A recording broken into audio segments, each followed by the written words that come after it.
Think about what kind of kid you want to be.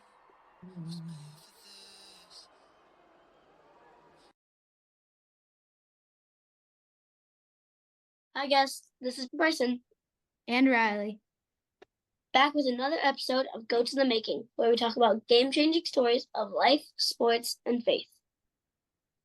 On today's episode, we're excited to introduce you to the youth ambassador of the MLB and king of nicknames, Coach Ballgame. Coach Ballgame isn't just any coach. He's a fantastic baseball coach who brings a lot of fun and energy to every game and practice. He's known for his passion for teaching kids about baseball and important life skills like teamwork, kindness, and perseverance. He is the youth ambassador for Major League Baseball's Play Ball program, where he has taken his passion to the White House, Cooperstown, and MLB's All-Star Game and World Series events. He also runs Sandlot camps across North America with his national Sandlot tour, aiming to change the culture of youth baseball. Coach Ballgame started his journey as the captain of the Brown University baseball team. He was an all-Ivy selection as an outfielder his senior year. He currently also coaches in an amazing lineup for NYABC, which you've heard us talk about before in previous guests. Coach Ballgame has an incredible way of making every player feel special and always has a big smile on his face, whether he's on the field leading drills or sharing valuable lessons about being a good person. Coach Ballgame inspires us to all become better athletes and individuals. Are there any other things our guests should know about you? Good gracious. Who wrote that? That was amazing. We did. Tell me it wasn't your mom. It wasn't.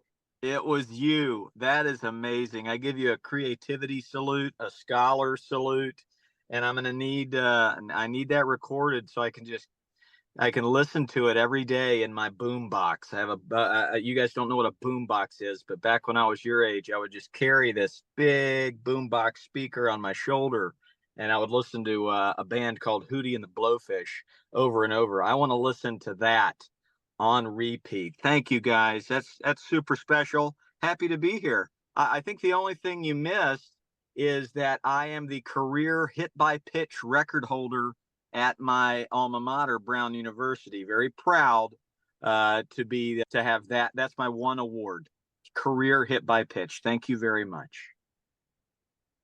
Mm-hmm.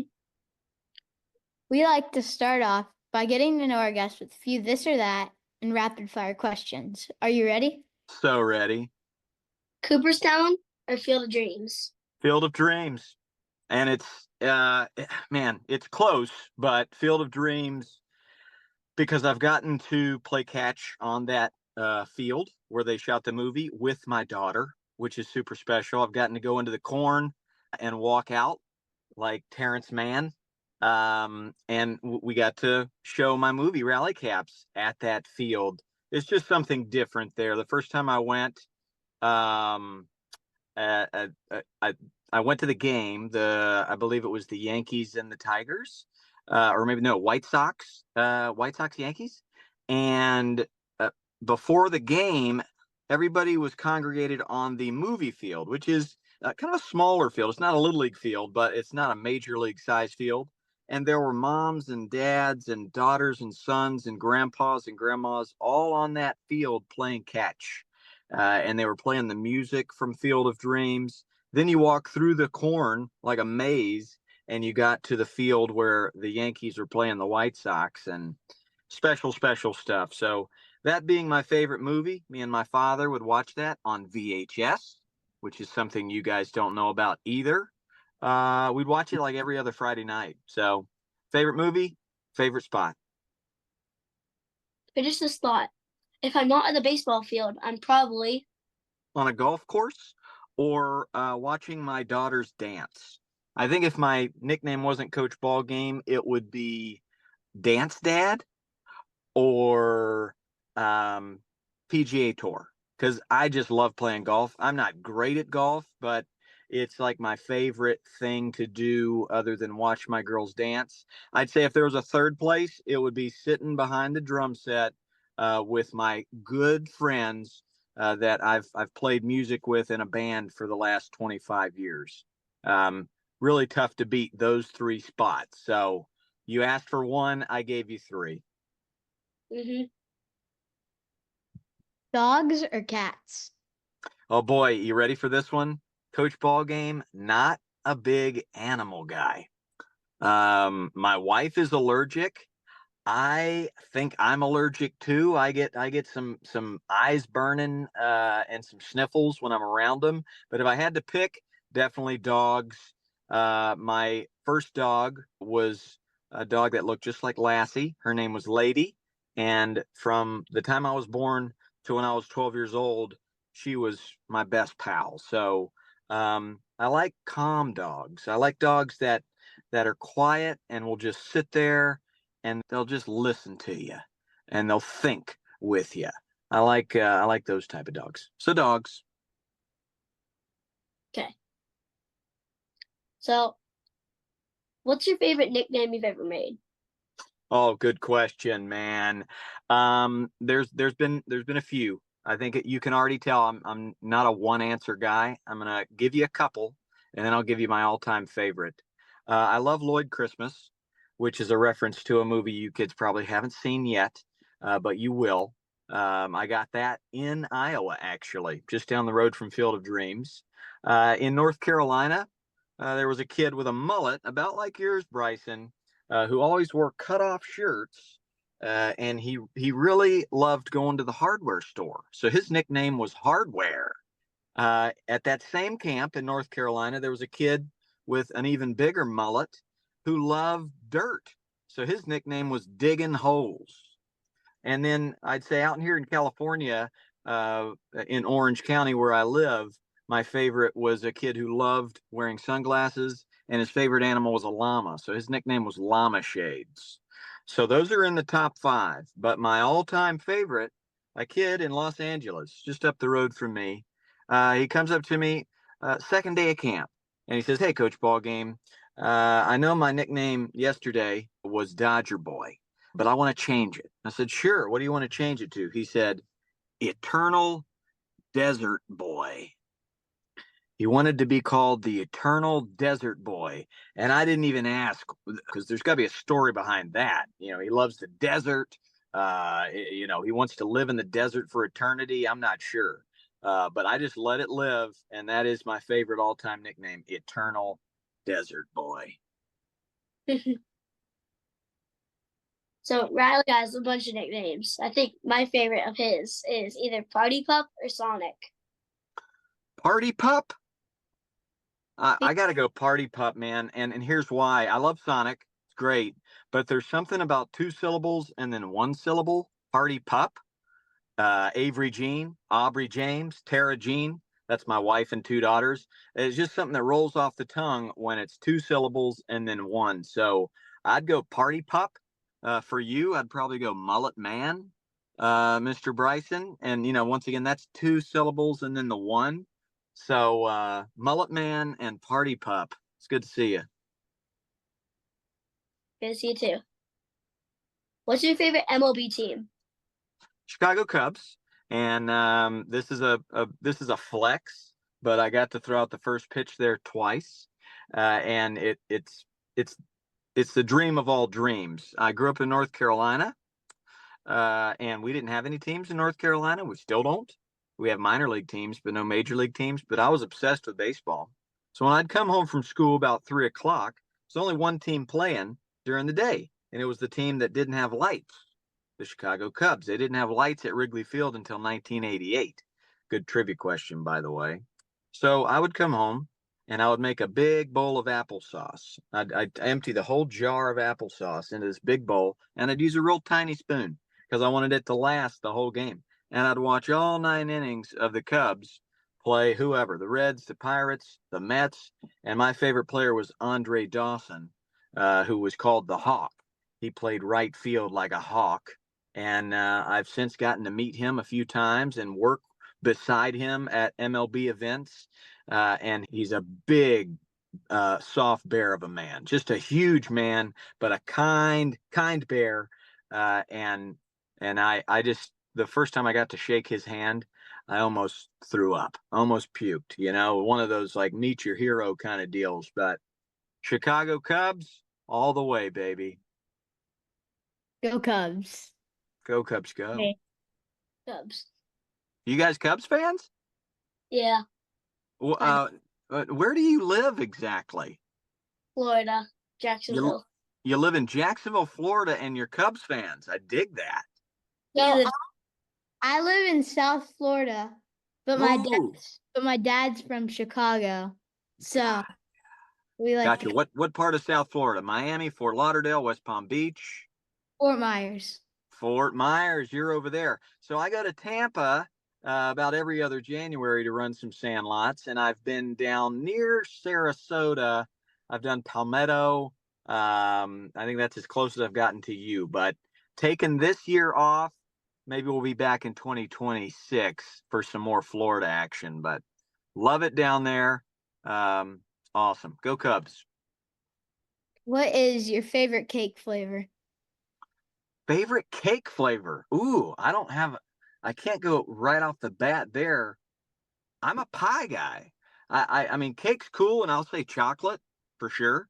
But I'm more of a pecan pie kind of guy. My wife, she made me 2 homemade pecan pies like the first month that we were dating, and it was I mean, it was over. It was over, Johnny. I'm gonna ask her to marry me after those delicious pecan pies. So, Mrs. Ballgame can make a mean pecan pie. Peach cobbler right behind it. How about that? My dad's favorite is pecan pie. Let's go. Quick question, sidebar. Am I a better interview than the other NYABC person that you had on, or tied? You don't have to be mean-spirited, but I'd like to know how I stack up. We'll say a tie. Who was it? Was it Rack? Was it Bougie? Who was it? Like it's a tie. All right, let's go. Let's go. I love to see it. Well, you've got to get all those guys on your podcast if you haven't already. They're gonna love this thing. Coach Drew told us that you are his mentor. Oh, the DR. He lives right down the road from the Field of Dreams. Yep. And yeah, what a guy. I'm happy to be called their mentor. I'm old enough to be all of their dads, which is very depressing. But I prefer Uncle Ballgame to that crew. That's why the beard is, I always say it's sunscreen, but it just turned this color. This is nature. Look forward to this, boys. We've already had White Rose, we've had Rack, we've had Ange, Geez. You've had them all the studs. Well, baseball's in great hands with those guys, and I'm just happy to lend a helping hand when I can. Love those guys. What would be the one superpower you'd want to have? I think I would like to transport to different times. So, if you probably haven't seen Back to the Future, but I'd like to be Christopher Lloyd. I'd like to be Doc Brown. I create this device where I control it, and I can go to 1927 and watch Babe Ruth hit a home run at Yankee Stadium to win a World Series. I can circle back to the early 1800s and play catch with Abraham Lincoln. Come on, man. How cool would that be? And then zip over to the year 1997 and watch Tiger Woods win the Masters. And then, maybe zip forward to the year 2032 when Brycen and Riley are playing for the Chicago Cubs, and they both hit a couple of home runs at Wrigley Field. That'd be a pretty cool deal. So time travel, if I had a second placer, it would be to hit a golf ball 500 yards. How about that? After we go into the MLB, we're going to Banana Ball. Done. I think by then Banana Ball will probably be more famous than Burt Reynolds. Another reference that you don't get, or any of the NYABC guys, and that's fine. Maybe your parents get it. For all the parents listening, I am Mr. 90s reference, and Burt Reynolds is like an 80s and 70s reference. So, anyhow, back to you. Parents that's watching this, woo! Let's go. What is your favorite Bible verse or motto you live by? Wow, I love that one. Now I'm gonna go. Man, I'm blanking on the actual chapter and verse, but it's there's a moment, and it's in all four of the Matthew, Mark, Luke, and John, where they're on a boat and it's really coming down, and it's a nasty storm, and Jesus asks the disciples, "What are you afraid of? Why are you in such fear?" And I just love that moment, because there's a lot of tough times and a lot of moments in life when you want to be afraid, when things look insurmountable. And meanwhile, the King of all kings, he's saying, "Hey, just pray. There's no reason to fear. I'm actually against that. I am against fear. So you should too." So I wrote that verse out and gave it to my mom, because moms tend to fret and worry, and with good reason. We were born from them. We grew within them. But she put that on her fridge. She reads it every day. And so it's that one. And maybe you guys know it offhand, but it's the one about no reason to fear. No, I don't know that one in my Well, mind, but I'd like you to read the entire book of Matthew, Mark, Luke, and John tonight, and then find it for me and send it my way. okay. Joking, of course. My favorite one is be strong and courageous. Be strong and courageous. Do not be afraid. Do not be discouraged. For the Lord your God is with you wherever you go. Let's go. What is that verse? Joshua 1:9. I thought so. Joshua 1:9, one of my faves. I believe that was my oldest daughter's Bible verse when she was very, very young. We gave her that one. Be strong and courageous. I love it. And Joshua, you talk about a strong and courageous dude. Golly. Love that guy. Yeah. Okay, this is about movies. Sandlot or Rookie of the Year? Gotta go Sandlot. And man, I hate to say it, but I'm gonna say it. It's not really close. Rookie of the Year, super strong, lovely. Love the main character. What's his name in the movie Rookie of the Year? Long last name. It's not Bumgarner, but Henry Rowan, I think. Rowan Gardner. There it is. Rowan Love Gardner. him. Great kid. But I've gotten to meet the writer and director of The Sandlot, David Mickey Evans, and chat with him. And the cool thing about him is he wrote a movie about the childhood that he wished he had. He was bullied as a kid, and he didn't like that. So he wrote a movie, and he turned all of those bullies in his own life into heroes for this movie. And so he created Benny the Jet Rodriguez, who could have been a bully, could have said, "Smalls, you stink, you got to go." But he didn't. He noticed that he was a newcomer, and he taught him how to catch the ball. He was empathetic. So I love that dynamic of Benny the Jet and Smalls. I think that's why the movie stands the test of time. And come on, some of the most quoted lines of all time. I think historically, it is one of the most quoted movies of all time. It was just a special movie that'll live forever. And that's what I call my camps. I call them sandlots, because all you got to do to play this game is drop some bases down, slap some blue jeans on, and find a couple of friends and do it. That's what I did as a kid. We had a big backyard. We'd invite the neighbors over, drop some bases down in the backyard, and we'd play. And there was a tree, big tree, over by third base. So we didn't really hit it over there. We'd always try to hit it to center or right center. And if you hit the house, we used tennis balls. If you hit the house, it was a double. If you hit the top of the house, it was a triple. If you hit it over the house, it was a home run. And then if you hit it across the road, the neighbor's dog would eat it. So we tried to not do that. But that was it. That was our Sandlot, neighborhood Sandlot. And we did it our entire childhood. You guys do neighborhood Sandlot games? Yeah. You should. And you can do it with anything: broomsticks, bottle caps, ball up socks. Okay. I mean, there's so many different ways. We've started doing a game called kickball baseball, where we use a kickball and you hit the kickball, and then you can peg the runner as you run around the bases. But but banana ball, they create 10 fun new rules every day. God bless them.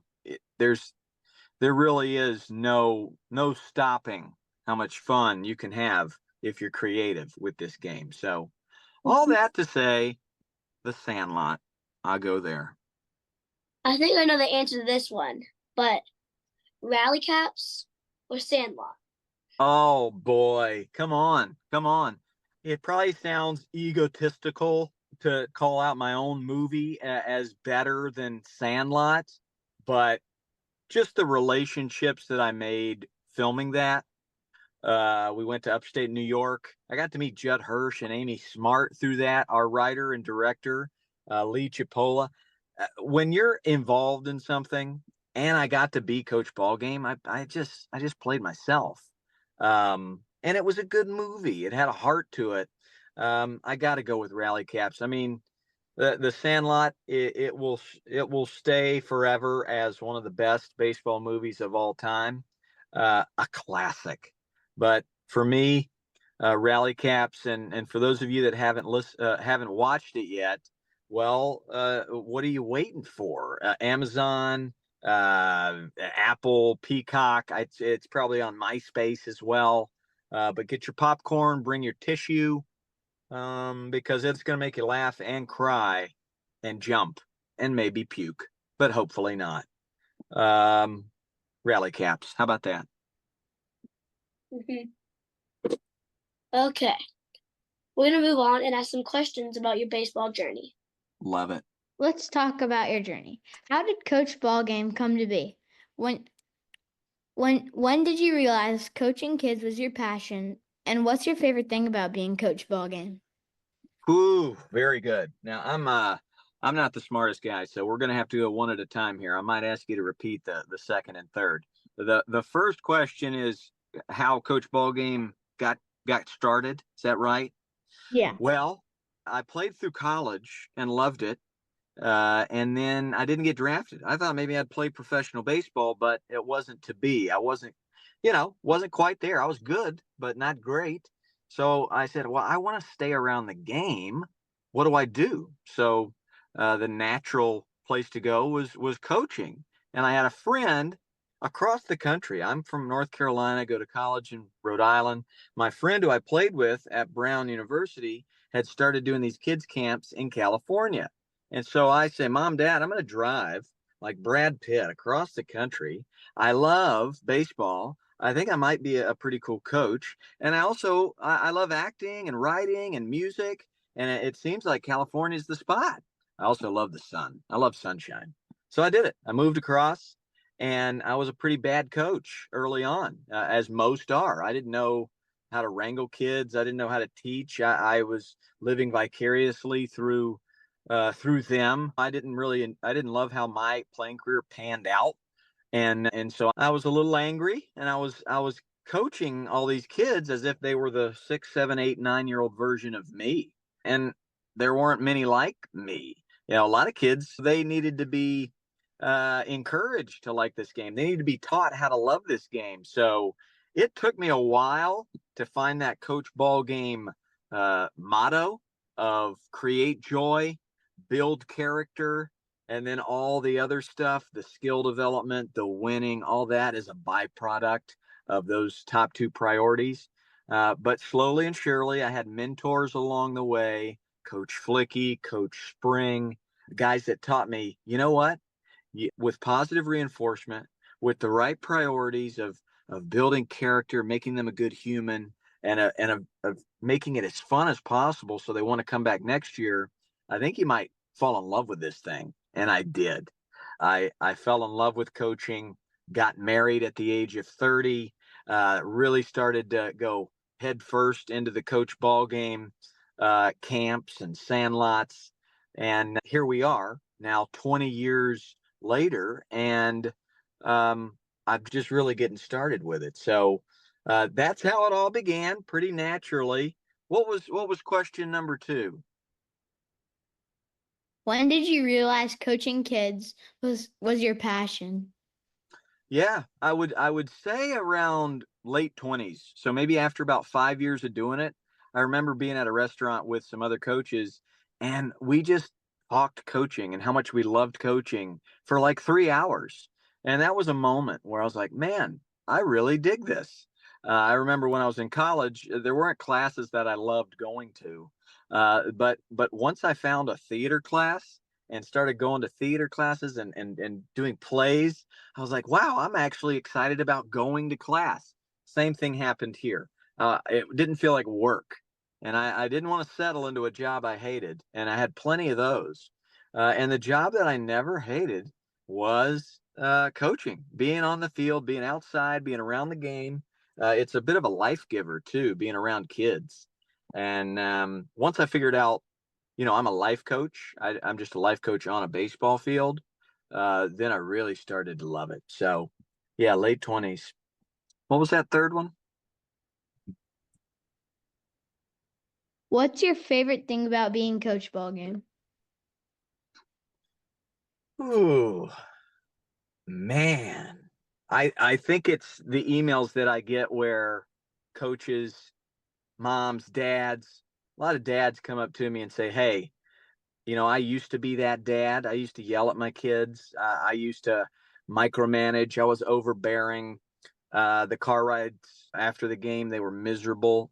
I used to be that dad. I've changed. I watched some of your videos. I've watched you run a sandlot in my hometown, and I'm different. And now my relationship with my son or daughter is way better. So thank you for that. I mean, that is a huge deal for me, that a ripple effect can happen where I can solve a problem with a video or by running a sandlot somewhere, and it changes the dynamic of a father and son or a whole family. So that's my favorite part. But if I had a moment while I'm coaching kids, that's my favorite. I think it's got to be, well, I'll say 2. When I'm pitching, let's say I'm pitching a sandlot and a kid, boom, smacks one. I love watching their face as they kind of watch where the ball's going, and there's this 100% joy across their face as they're running towards first base. They drop the bat and they see, man, this is going to be a double. This is going to be a triple. It's like there are no other thoughts going on in that kid's brain other than joy and excitement. I love that moment. I always say this at my sandlots. When I look at kids' faces, and I always look for the big smiles, and the moment doesn't matter what city, what country, even over in London when I went there this past year. Do you know when kids' faces light up the most? Is when 2 coaches are doing a staring contest. And then we'll go further. We'll do a ATTA BOY challenge. If you've seen any of my YouTube videos there, I've done it with Albert Pujols, Big Papi, David Ortiz, Ian Happ. I've done it with Alex Bregman, but two guys just say "ATTA BOY" back and forth. We have the ATTA GIRL challenge too. Jenny Finch and Natasha Watley have done that one at some of our MLB events. But you're just screaming "ATTA BOY" or "ATTA GIRL" back and forth, and that's when the kids' faces light up the most. So, yeah, spreading joy and making families healthier and happier is my favorite part of being Coach Ballgame. Yeah, we loved your movie, Rally Caps. Outstanding. Love that. Thank you. I feel like Jordy was relatable in a lot of ways, and everyone knows baseball players usually have some superstitions. I mean, I don't step on the line before games because it gives you bad luck. I bet you also don't trim your mullet before a game. You let that mullet go, right? Yeah. What were your rally caps when you played, and what made you want to be a part of that movie? Repeat that again. I want to make sure I understand the question. What were my rally caps? So what were your rally caps when you played? And what made you want to be a part of that movie? Well, golly. I mean, what were your superstitions when you as oh, there you go. As far as superstitions go, it was the same. You don't step on that white line, for sure. My parents really instilled character. They didn't care how I did. 0 for 5, 5 for 5. They were just big on character. So I don't know if it's a superstition as much as just a priority of I was always going to respect the umpire and I was always going to respect the other team. I wasn't going to allow joy to exceed or trump respect. You know, sometimes I feel like our celebrations and the joy that we throw out there, it veers into disrespect for the other team. So I felt like if I was respectful to the other players and if I was respectful to the other coaches and specifically the umpires, then everything would be good. I would be just fine. But as far as anything else, you know, the normal superstitions of wearing the same clothes, anything like that, not so much. I was more of a basketball superstition guy, where when I got to the free throw line, it was always 1, 2, 3 dribbles and a spin, just like my favorite player, Michael Jordan. So I was more superstitious in basketball than baseball. But yeah, I'd say the respect of others. If I got into the disrespectful zone, I got in my head and I feel like I performed worse. So that was superstition. And then what was the second question? Rally caps? what made you want to be a part of that movie? Well, I almost didn't do it because, you know, I have 2 daughters and being gone for a month to film something where there was no money to be made. When you get to my age and you have a wife and daughters, they actually need to be fed food. And they had diapers they needed diapers. They needed a house. They need these things. They need water. They need heat. They need pillows. They need the sheets that go over the pillows. And all this costs money. For me to leave my job of coaching for a month, it was a tough call. But ultimately, me and my wife, we got together and we said, you know what? This movie will last forever. Even long after I'm gone to the next place, there will be Rally Caps the movie, and maybe oh maybe there's a Geordie out there. There's kids out there that will be moved. Maybe there's a dad or a coach out there that will become a better coach because of my performance. So um, I said, well, it's going to last a lifetime and beyond my lifetime. Let's do it. And the family was on board.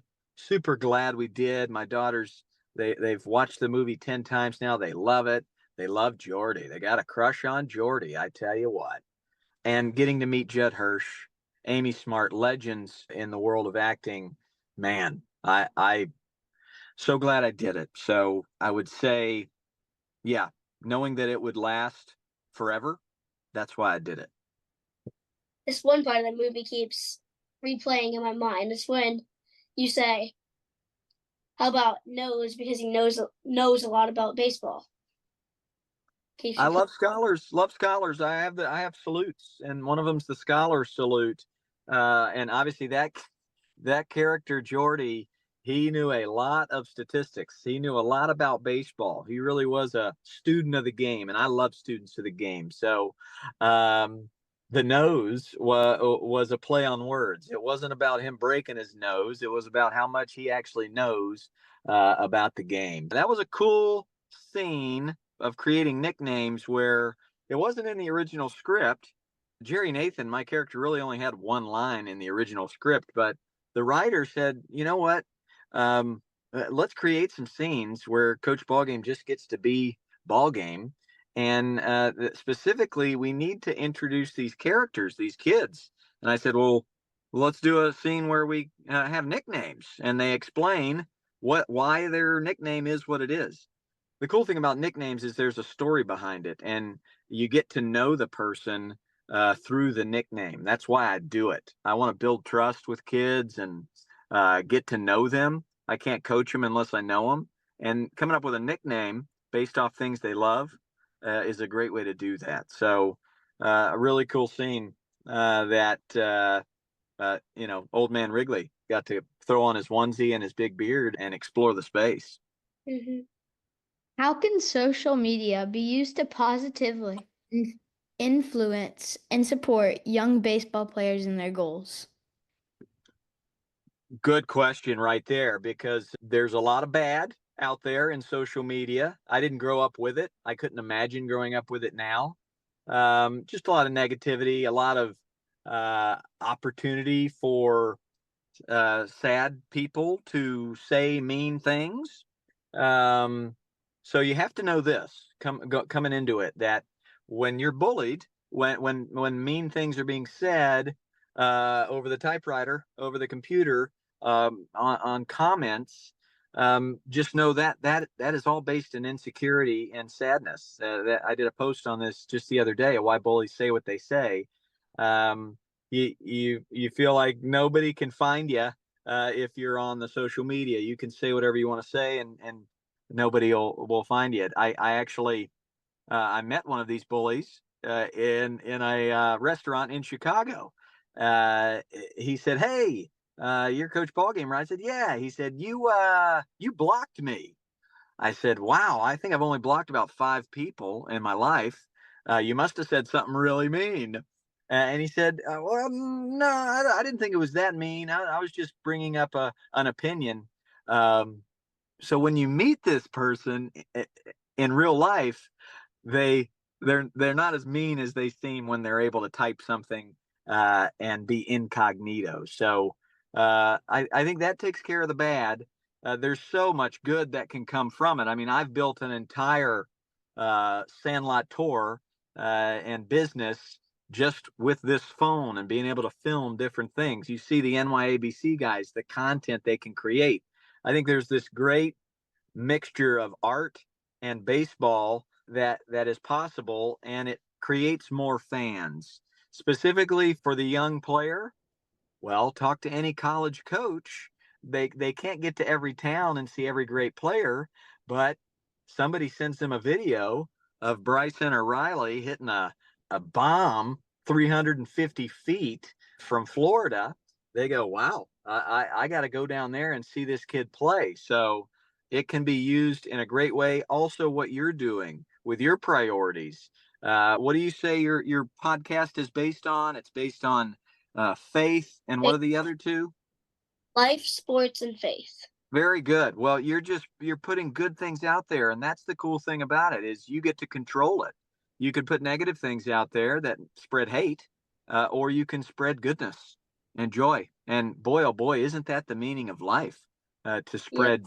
spread goodness, spread joy, and make others feel good. Anytime I bring up something on social media that is a little polarizing, which means some people might think I'm yelling at them, i.e., try not to yell from the bleachers if you're a parent because the kid doesn't perform as good.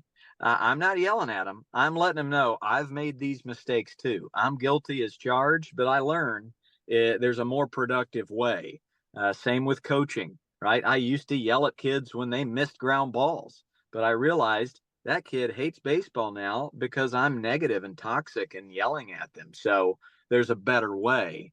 Um, Good job on your parts, boys. Just spreading goodness on the socials. Thanks.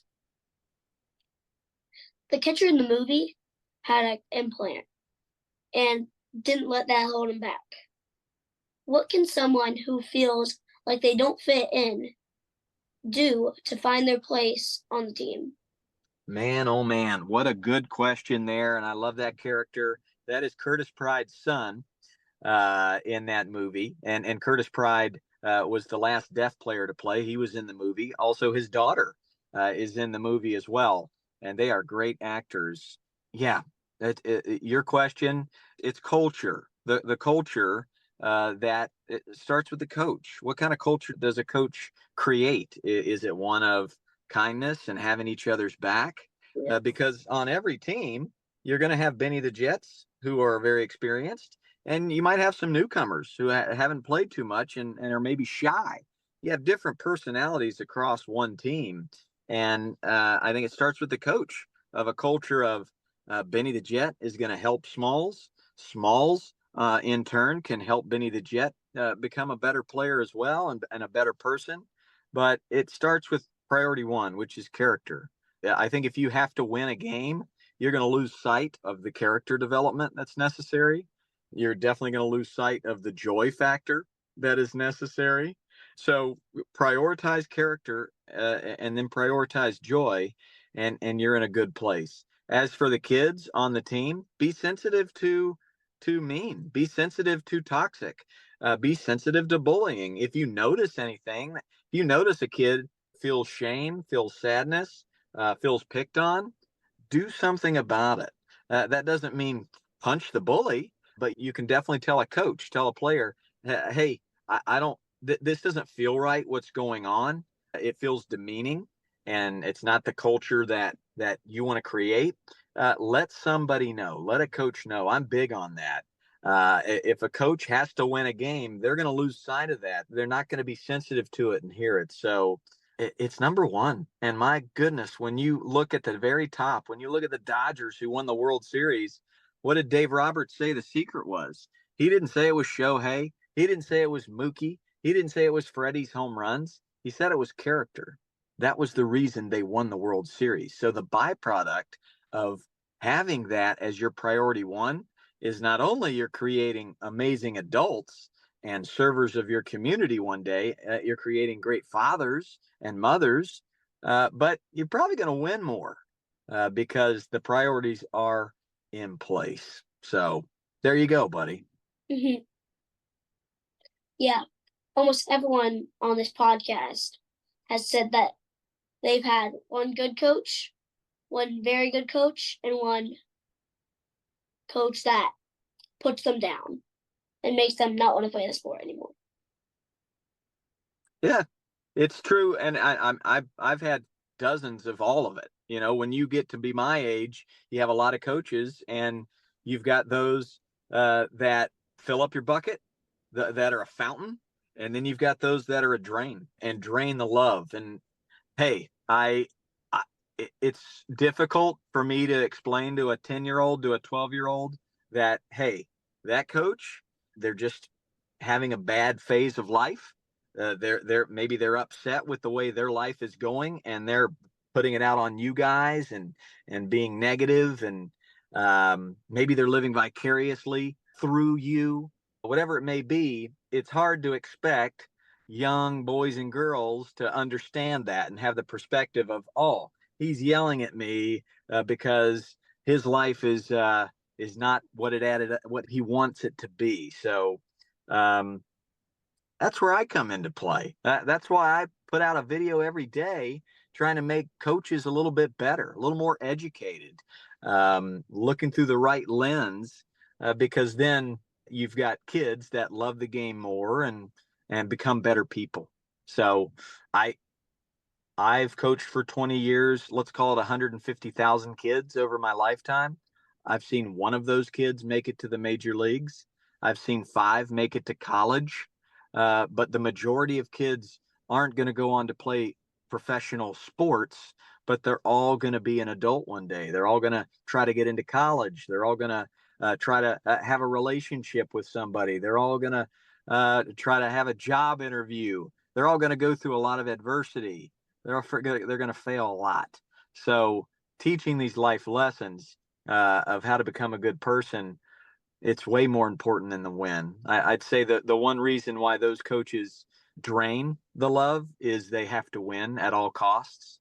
And that's a big cost, man, if you've got to win. So wins start to really matter when you're on TV. That's when coaches and players are paying their bills.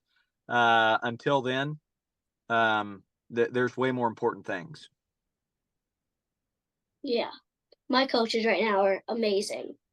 They hold a baptism night every October. And this year, not this, but last year, I got baptized there. And Atta boy. Atta boy. Very good. Very good. Yeah. I love to hear it. When you've got character at the forefront, good things are going to happen. So I'm glad you have great coaches who are they're in it for the right reasons. That's Yeah. awesome. Thanks. So, speaking of coaches, a lot of people in our area are very like, everyone wants to win.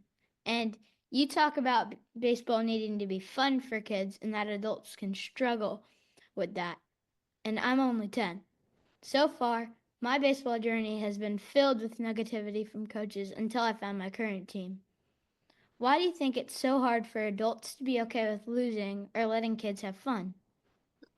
Yeah, I think it's anxiety. I think I did a post on this. I asked why do parents get anxious at their kids' games? And I'd say 90% of the responses were, I see how hard my kid works and I don't want them to fail. I want to see them succeed. I want them to know that the hard work they put in is going to equate to them getting what they want.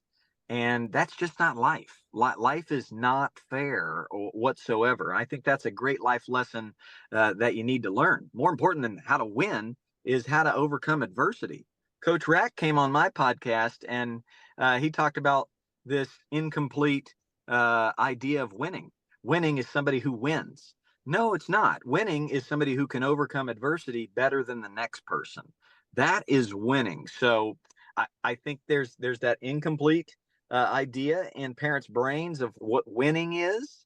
And then it's just anxiety. I don't think they're trying to sabotage your career. I don't think any of those coaches that were toxic and were drains to you, Riley, they're not trying to sabotage your career. They think they're doing the right thing. Just like me as a young coach, I thought I was doing the right thing by weaning out the non-elite player or getting on somebody and yelling at them when they're not working hard enough. Um, I had it backwards. I really did. It's way more about the person. And I met a guy named Ken Griffey Jr. and I said, "What's your advice to me as a youth coach?" And he said, "Connect with the people, connect with their hearts, find out who they are and how they tick. What is their love language? Do they respond to humor? Do they learn with song, with poetry, with competitions? What kind of person are they? Build that trust with the person, and man, the player is going to evolve into something great." So I think the anxiety, and the idea that winning is more points on the scoreboard and that's it. Um, that's the reason. That's the reason why. So I'm glad you got through that, Riley. Everybody's gonna have those have those obstacles, and for me and the guys on NYABC, we're just trying to educate coaches so that happens less. One ATTA boy at a time, one ATTA girl at a time. Um, let's create an army of great coaches. So yeah, I could write a book on why coaches are toxic, but I'd say those are maybe the top two reasons. Yep. You're the king of nicknames. What's the key to making a good nickname? It's a three-step process now. Um, one is you've got to connect a story to a face. There's got to be a story, and it's got to be about them. You want the kid to paint a picture of who they are with their nickname. So it's got to be player driven. They need to like their nickname. So I'll ask them, "Hey, what's your favorite thing to do? Favorite baseball player? Favorite animal? Favorite food?" And it will take time, but we will create this story and paint a picture of who this person is, and that will be their nickname. For me to remember them, I got to repeat it. So I'll line the kids up at home plate, and then I'll say, "Hey, what was your nickname? What did we come up with?" "Oh yeah, peanut butter and jelly." "Go peanut butter and jelly." "Oh, you love Aaron Judge." "Go Aaron Judge." And I'll repeat those, and then that third piece is to just make sure that I'm prioritizing it at all times. It's got to be a priority of building trust, getting to know the kid. So that just making it a number one priority for me before I start teaching skills. I think that's the secret. But a really, really good one, man. I think the top secret is coaches don't make it about yourself. Let the kid come up with something really, really super. So I'll try to provide options.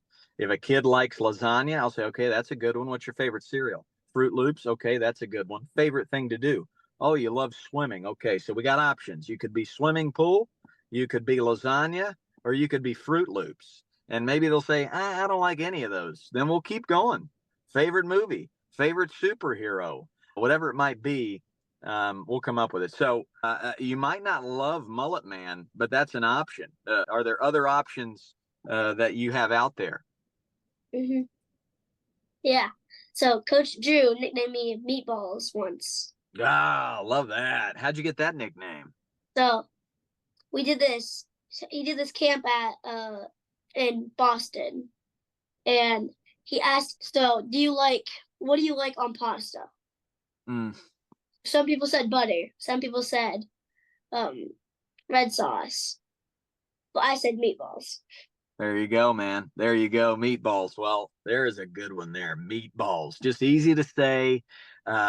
You could write a book on that story behind that nickname right there. So if there's a good story behind it, it's a great nickname. Mm-hmm. I know someone else that's a really good nickname person. So Andy Archer, he nicknamed his whole team this year. And before Noah Bridgers moved to the firefighters, he nicknamed him. He had a lot. He did Noah Bridger, Little Bridge, Bridger, I think. He had a lot for him. Named Riley, and he said Party Pup. Bingo. I love it. I love it. I love it. Party Pup, what was the story behind your nickname? So I like the party animals. And so since the party animals are like big, big mentality, it would be like a big dog mentality. And a little version of that is a pup. So so pretty much a little party animal, but it sounds better as party pup. I love it, man. I love it. Well, who knows? Party Pup might be a party animal one day. Who knows? Mm-hmm. So we want to be respectful of your time. Are you good for another 10 minutes or so? 10 minutes is good. I got to pick up my daughters from school. So that I appreciate that. I'm going to go kindness salute to you right there for thinking. And how about an empathy salute? Empathy salute right there. You're being empathetic, thinking of others. Appreciate that. So you told a story at NYBC that stuck with me about Roberto Clemente, how he never stopped putting in the work and made the most of every opportunity. How can youth players view challenges as opportunities to grow? Man, I love that. You responded well to the Roberto Clemente story, and that's a great question. I think it just takes practice, right? And it's not natural to go 0 for 4 with 4 strikeouts and think, okay, how can I turn this into a good opportunity? How can I make this into something great? This is lemons. Let's go lemonade. I think it's healthy to grieve when things don't go your way, but don't sit in that for too long. And the reason I say that is baseball specifically, there's so many different ways to help your team win. I mean, it starts there. This is not about you. This is about the team. We want the team to do well. So have that outlook. That'll help you because then your focus goes on to your teammates instead of yourself. It gets boring to just think about yourself all the time. And then, okay, striking out. Well, this is a true story. I was 0 for 4 with 4 strikeouts in a game, and I was the best player on the team. But I didn't give up. I stayed in there. And guess what I did that 5th time up? At home.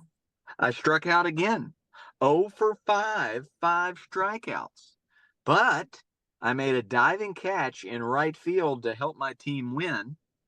And there was a lesson there. I learned a valuable lesson. I can be 0 for 20 in a real bad slump, but I can help my team win by cheering for my teammate, for diving and making a catch. Maybe it's just hustling to my position, whatever it might. Maybe it's just making a teammate laugh. So put the team before yourself, and find those little ways to help your team get a W. Maybe it's backing up a throw that saves a run, but the little things usually create wins, and it's not always that home run. So yeah, I think that's a great way to do it. Yeah. The reason the Dodgers won is because they cheered on their team. They did the little things. Yeah, the little things, right. Not only cheering for their teammates, they also um, they hustled. They hustled a little bit more. They were able to cover a base when the Yankees forgot to. Things that they worked on in spring training, the Dodgers excelled at that. I got to watch the practice before Game 1 of the World Series, and something stood out to me. It was the Dodgers' defensive practice. The precision, how uh, how sharp. It was just a clean, sharp, precise round of defensive infield and outfield. The first steps were clean. The follow throughs were clean. The glove work was pure. Everything was just very, very sharp. And that attention to detail, the attention to the little things, it won them a World Series. Yeah. Time for a little segment we like to call home run or strikeout. We're going to ask you a series of topics, and you're going to decide if they're a home run or strikeout. Ready. Playing sports besides baseball. Oh, it's a home run, man. Basketball is my first love. And Mike Trout, he said this. He's a really good center fielder because he was an all-state basketball player. So without a doubt, if you play multiple sports, you're going to be a better baseball player.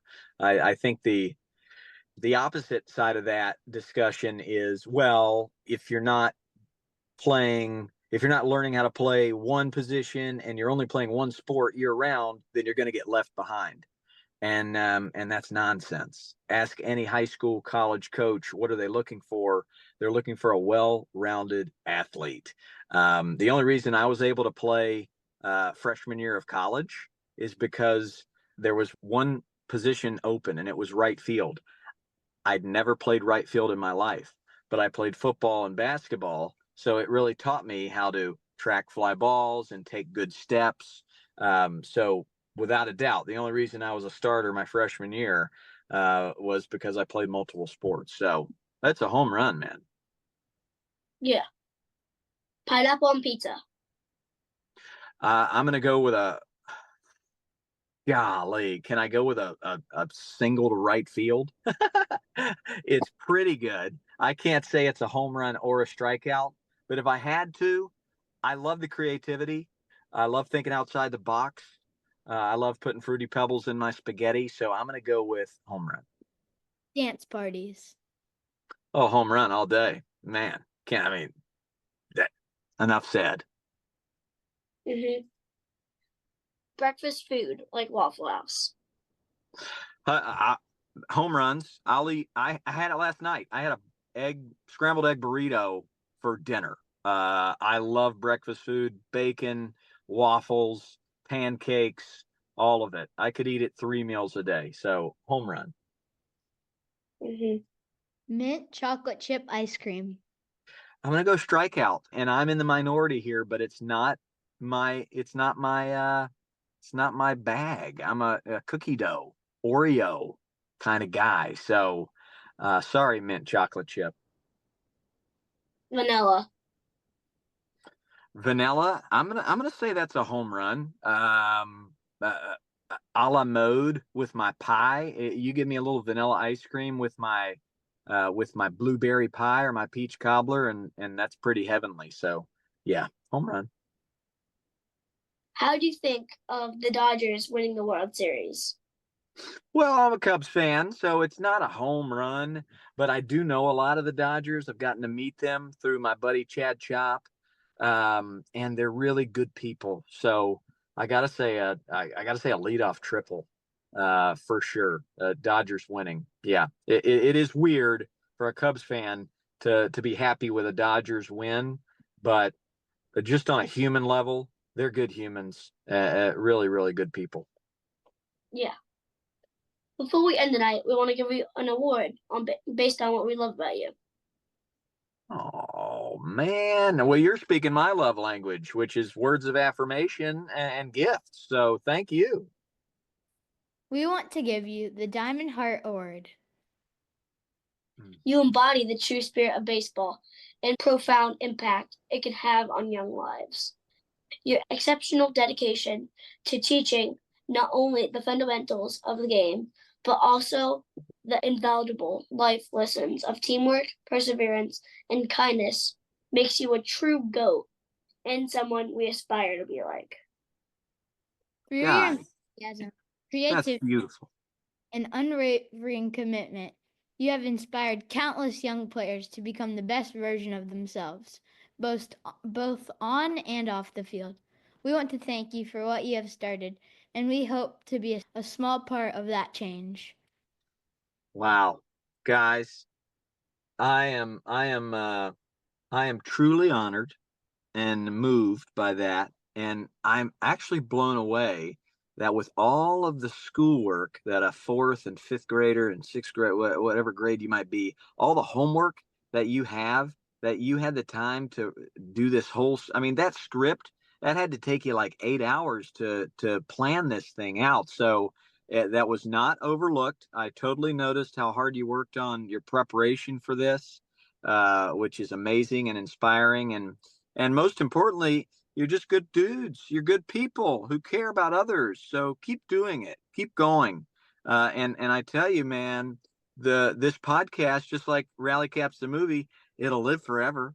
And so you're changing lives forever with what you're doing. So keep it up.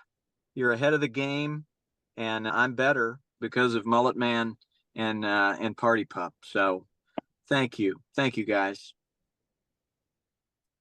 Time to flip the script. Do you have any questions for us? I have one question to close out our podcast. Do you know how to do math that involves exponents? No. My daughter is now doing math in fifth grade, and man, some of it is really difficult. So I was needing a little help in the world of math. Any tips you can give me on mathematics to help my fifth grade daughter? No, not me. Before we sign off, what would be one thing you'd want to tell your 10-year-old self? Oh, I love this question. I would definitely say hang out with my grandparents more. And do you guys have grandmas, grandpas that are still with us? You do? Good. Yeah, I would tell my 10-year-old self, um, really soak up those moments. I think I was a little too cool for school at that age and did not soak that in. And then even the quiet moments where you're just kind of sitting on the rocking chair on the front porch with mom and dad, like soak up those moments as well. That's what I would tell my 10-year-old self. Yes. Hey, here's my wish to both of you. Go straight to your parents and say 5 words. How may I help you? And let that go for any kids your age listening to this. How may I help you? Go right to your parents, look them in the eyes, give them uncomfortable eye contact, and say that. You want to let them know you're a true ball player, and you want to actually get that Christmas present you've been wishing for. That's a great place to start.